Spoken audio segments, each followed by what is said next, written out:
बाद में टाइम देंगे, बाद में बजट पे दे देंगे टाइम आपको। मेरा टाइम दोबारा शुरू करना जी, आप शुरू, मेरा टाइम दोबारा। बैठ जाओ गौतम जी, बैठ। रिकॉर्ड में जान कौन लग रही? माइक बंद है, माइक बंद है, रिकॉर्ड में नहीं जा रही। बैठ जाओ आप, कोई बात नहीं। उपाध्यक्ष महोदय, सर्वप्रथम मैं आपका धन्यवाद करना चाहूंगा कि आपने महामहिम राज्यपाल के अभिभाषण पर मुझे बोलने का मौका दिया। राज्यपाल का जो अभिभाषण होता है वो सरकार का रोड मैप होता है, उसका विजन होता है, पर इसको पढ़ने के बाद पता चलता है कि सरकार का कोई विजन ही नहीं है। केवल मात्र महामहिम राज्यपाल सरकार की उपलब्धियां गिना रहे थे। एक ऐसा अभिभाषण जिसके अंदर सरकार के द्वारा आने वाले समय में क्या किया जाएगा उसके बारे में कुछ बताया नहीं गया।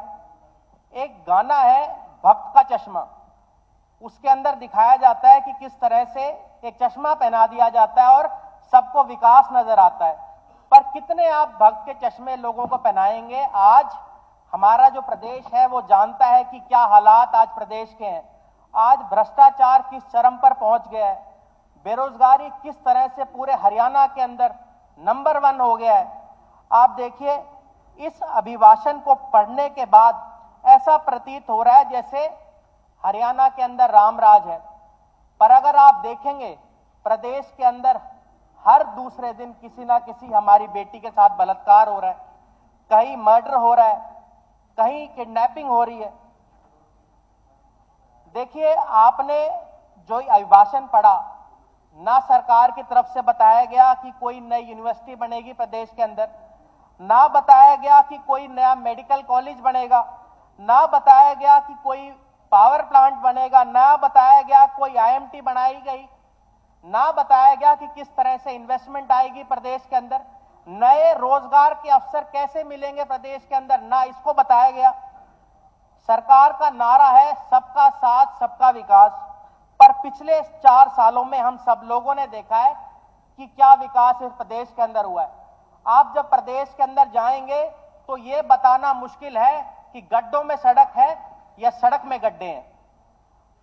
अभी पिछले दिनों में राष्ट्रीय बाल स्वास्थ्य कार्यक्रम के तहत हमारे जिले के अंदर 52,000 बच्चों के ऊपर जांच की गई, जिसमें से 17,000 बच्चे ऐसे थे जिनके अंदर कोई ना कोई कमी पाई गई। आप बताइए प्रदेश के अंदर क्या हालात होंगे जब 52,000 में से 17,000 बच्चे हैं जिनके अंदर कोई ना कोई कमी पाई गई। आज सदन के अंदर प्रस्ताव पारित किया गया, रामलला का जो प्राण प्रतिष्ठा वहां पर हुई है अयोध्या के अंदर, हम भी उसका स्वागत करते हैं, पर आप बताइए क्या ऐसा राम राज्य है हरियाणा के अंदर जो हम देख रहे हैं?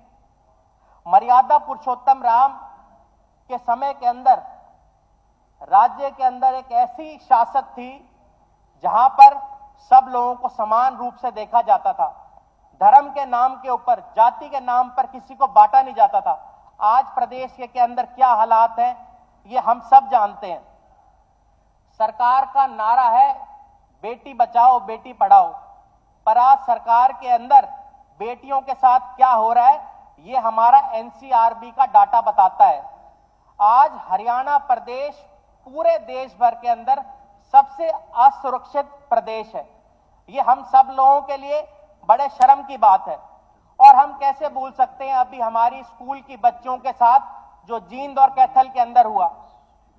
अभी एनसीआरबी का जो डाटा आया है उसमें बताया गया है कि 16,743 ऐसी महिलाएं हैं जिनके खिलाफ सेक्सुअल हैरेसमेंट के केस हुए हैं, 234 डाउरी डेथ हुई हैं, 202 अबेटमेंट टू सुसाइड हुआ है, 3,080 केस किडनैपिंग के महिलाओं के साथ हुए हैं, 1787 केस रेप के महिलाओं के साथ हुए हैं, 2,739 केस सेक्सुअल हैरेसमेंट के और 2,090 केस हुए हैं पॉस्को के। खेलों के ऊपर बहुत बड़ी बड़ी बात कहा गई, बहुत सारी खेल नर्सरियां खोली गई, यह भी कहा गया कि बहुत सारे पद हमारे खिलाड़ी लेकर आए हैं, पर क्या हम भूल गए हमारे वही जो हमारी बेटियां हैं, जो खिलाड़ी हैं, किस तरह से धरने पे बैठे रही।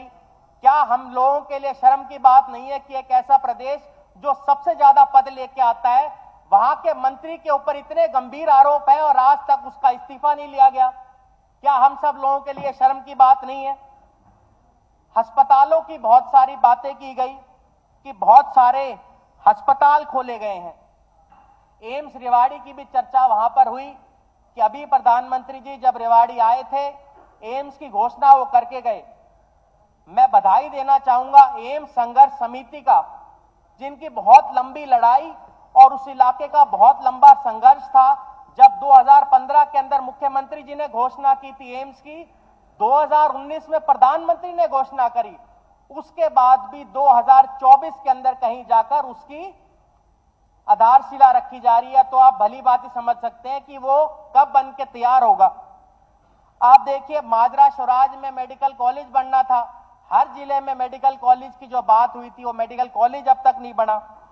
आज आप हरियाणा के अस्पतालों में जाओगे तो आपको दवाई नहीं मिलेगी, डॉक्टर नहीं मिलेगा, आपको कोई मशीनरी नहीं मिलेगी। आज हरियाणा में जो हालात हैं वो इतने ज्यादा खराब हैं, आज से पहले कभी नहीं हुए। रोजगार के मामले में हरियाणा जो नंबर 1 हुआ करता था, आज बेरोजगारी में नंबर 1 है।